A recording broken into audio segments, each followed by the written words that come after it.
글로벌 이슈 플러스 들어왔습니다. 이번 주에 가장 핫한 이슈 하나만 꼽자면 트럼프 대통령의 중동 순방이었던 것 같습니다. 사우디, 카타르, 아랍에미리트를 거치면서 정말 어마어마한 돈을 우리가 뉴스로 계속 접하고 있는데요. 이와 관련해서 시장은 긍정적으로 해석을 했습니다만 그래도 일각에서는 약간 걱정하는 시선도 없지 않아 있는 게 사실이거든요. 윤석천 경제평론가와 트럼프 대통령 중동 순방 한번 정리해 보도록 하겠습니다. 안녕하십니까? 네, 안녕하세요. 네, 반갑습니다. 자, 일단 시장은 환호를 했습니다.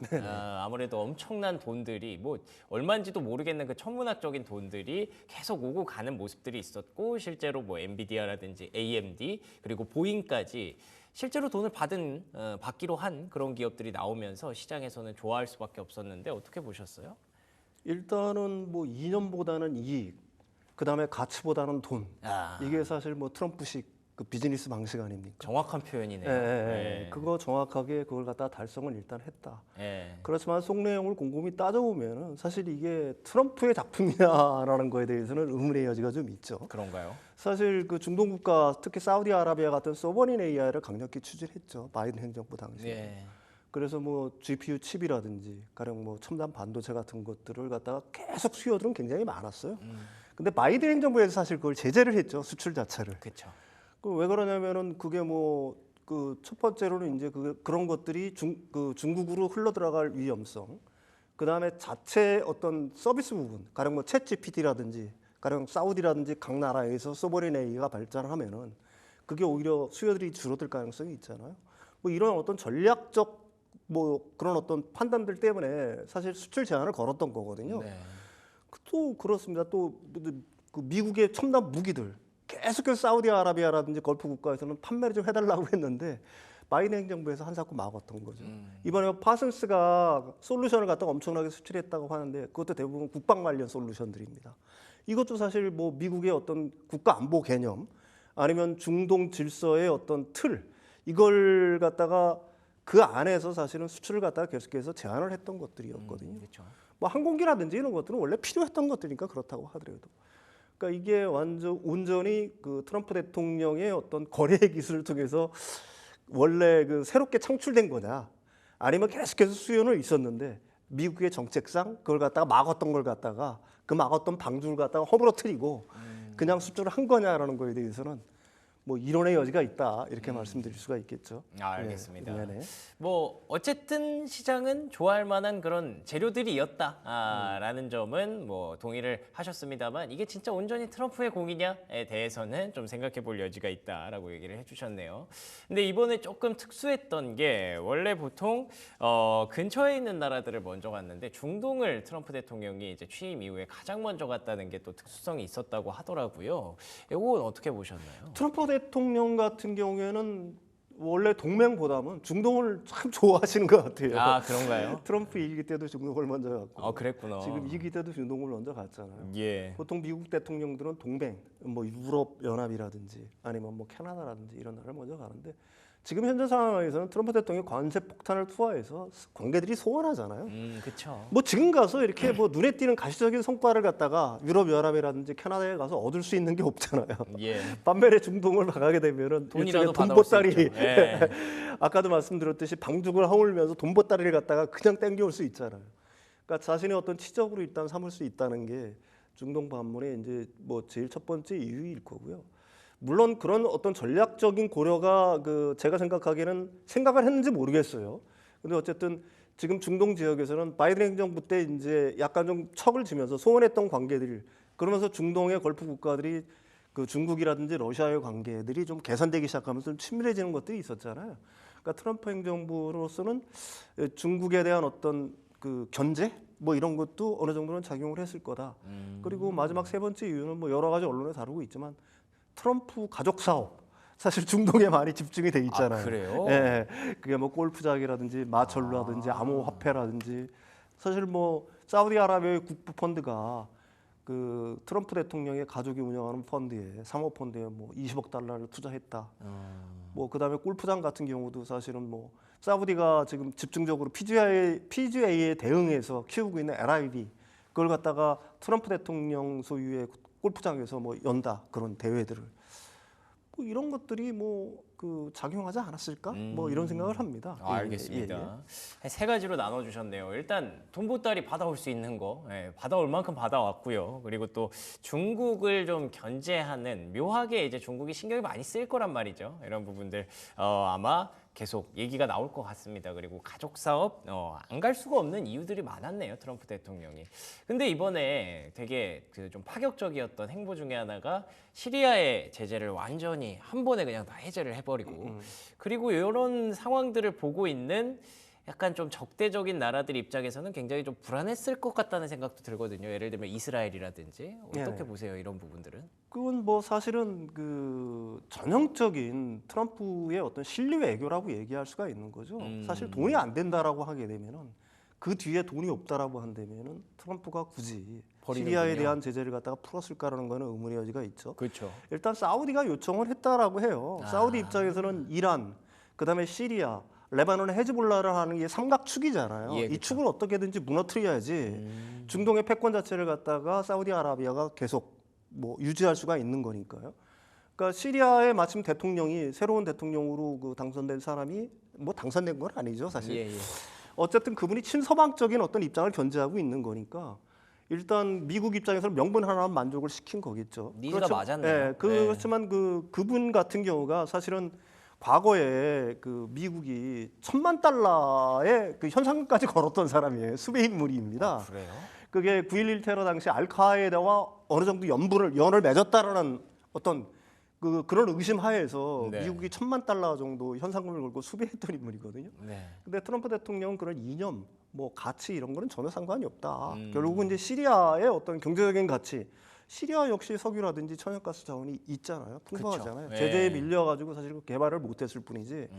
그래서 지금 어떤 그 제재를 풀어주는 조건으로 시리아 측에서 그걸 갖다가 제안을 했다라고 해요. 오일, 그다음에 천연가스를 공동 개발하자. 그렇군요. 당장 그 트럼프 대통령 입장에서는 돈이 되니까. 좋네요. 예, 괜찮아요. 돈 좋아하니까요. 예. 예. 그래서 일단 제재를 갖다가 풀었다.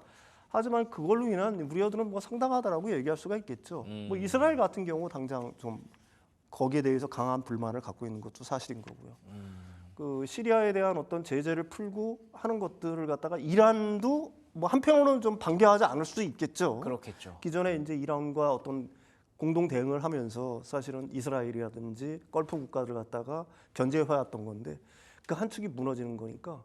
그러니까 우려도 뭐 그 중동 내에서는 걸프 국가들을 일단 환영을 하겠지만은 걸프망 국가들, 이란, 이스라엘 같은 경우에는 그렇게 반가워하지는 않는. 뭐 이런 우려와 어떤 환호가 교차한다 이렇게 말씀드릴 수가 있을 것 같아요. 알겠습니다.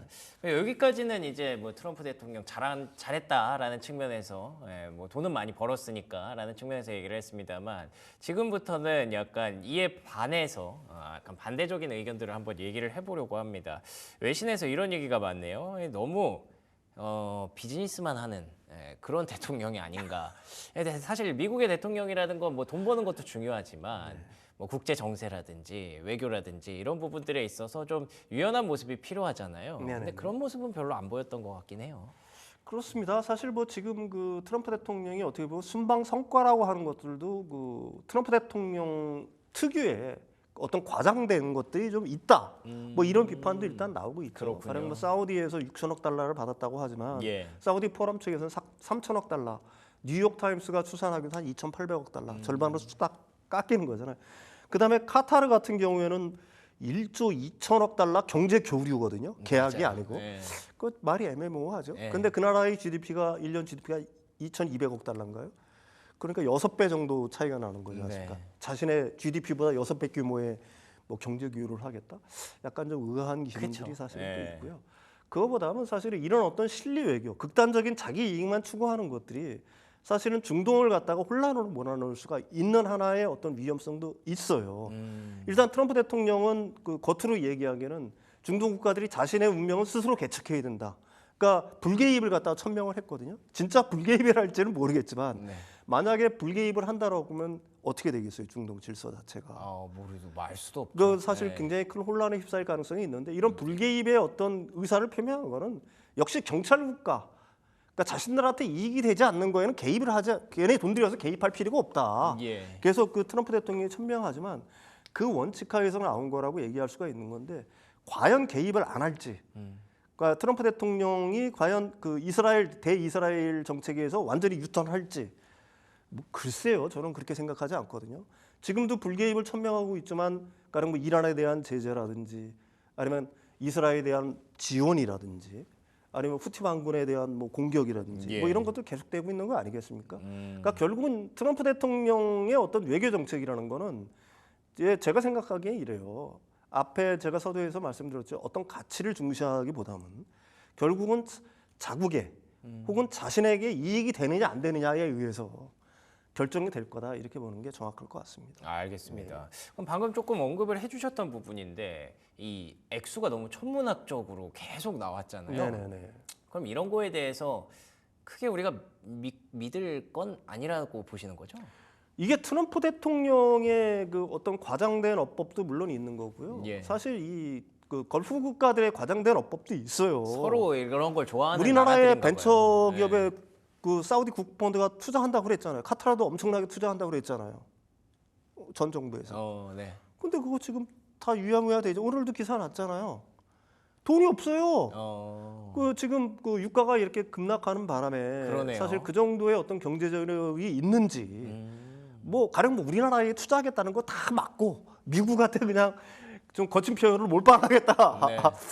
아니면은 뭐 지금 빈살만 재산도 비공식적으로 24년도만 해도 한 2조 달러 정도 되고 네. 사우디 국부펀드가 갖고 있는 것도 한 2조 달러 정도 되니까 사제 좀 털어. 뭐 사제 좀 털어서 한다라고 하면 모르지만 네. 사실 사우디의 재정 상태가 사실 그렇게 썩 훌륭한 편인 좋은 편은 사실은 아닌 거거든요. 쓸 돈이 또 많잖아요. 네, 그러니까 네. 이걸 갖다가 과연 이 약속들을 갖다가 지켜낼 수 있을지 그게 뭐 지금 그 양국 간에 이런 엄청난 우리가 상상하지도 못하는 어떤 금액들이 서로 오고 가고 하는 것들이 과연 실현 가능성이 있는지 하는 거는 좀 시간이 지나봐야 알겠죠. 알겠습니다. 이런 상황들을 보면서 뭐 말씀하셨던 이란 얘기를 좀 해주셨는데, 그러니까 사우디를 비롯해서 지금 카타르, 아랍에미리트 다 제가 알기로는 순위파거든요. 근데 이제 시아파의 맹주인 이란 입장에서는 계속 미국이 핵 포기 안 하면 너네랑은 대화 없어. 이렇게 뭔가 좀 제재 일변도의 모습들을 보여주고 있더라고요. 네네.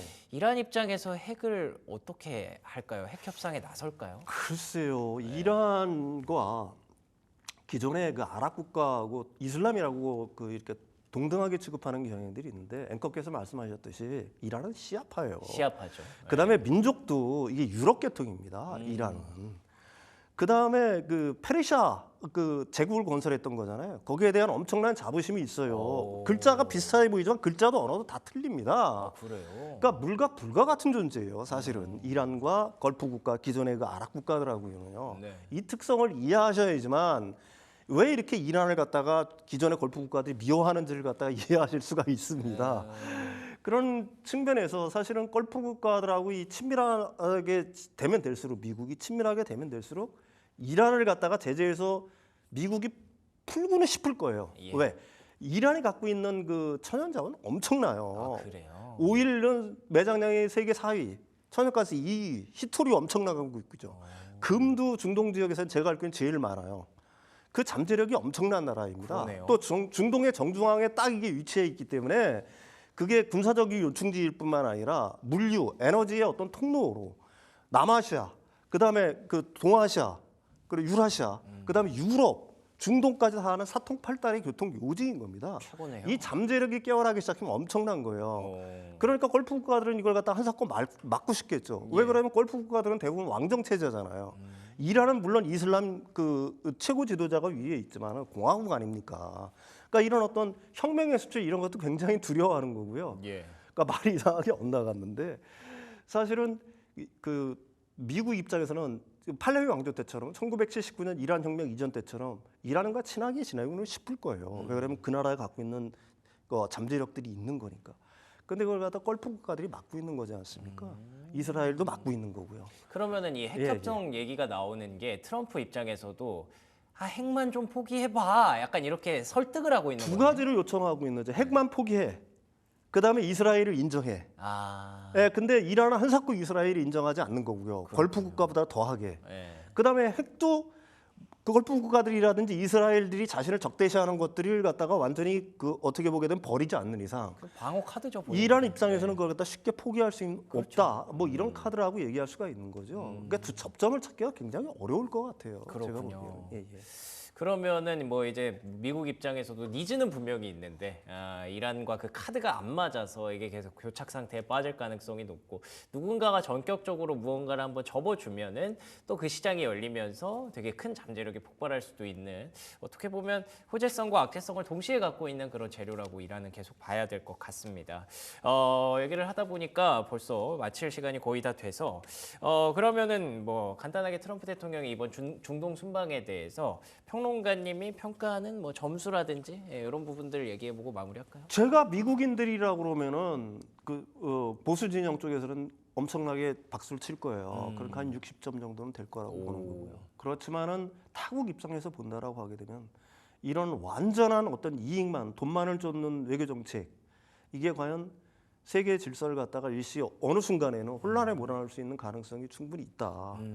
그리고 길게 보게 되면은 사실 이런 식으로 미국의 AI를 팔고 중동 국가들한테 네. 아니면 미국의 무기를 팔고 하는 것들이 미국에는 잠재적인 위험이 될 수 있다. 오. 이렇다고 해서 걸프 국가들이 완전히 중국과 러시아를 갖다 멀리하면서 미국하고 완전히 다시 손을 잡고서 어떤 동맹 체제로 갈 거냐는 거에 대해서는 제가 생각하기에는 의심의 여지가 있거든요. 중동 국가들은 미국과 중국, 러시아와의 어떤 밸런스를 추구하려고 계속해서 얘기할 거예요. 네.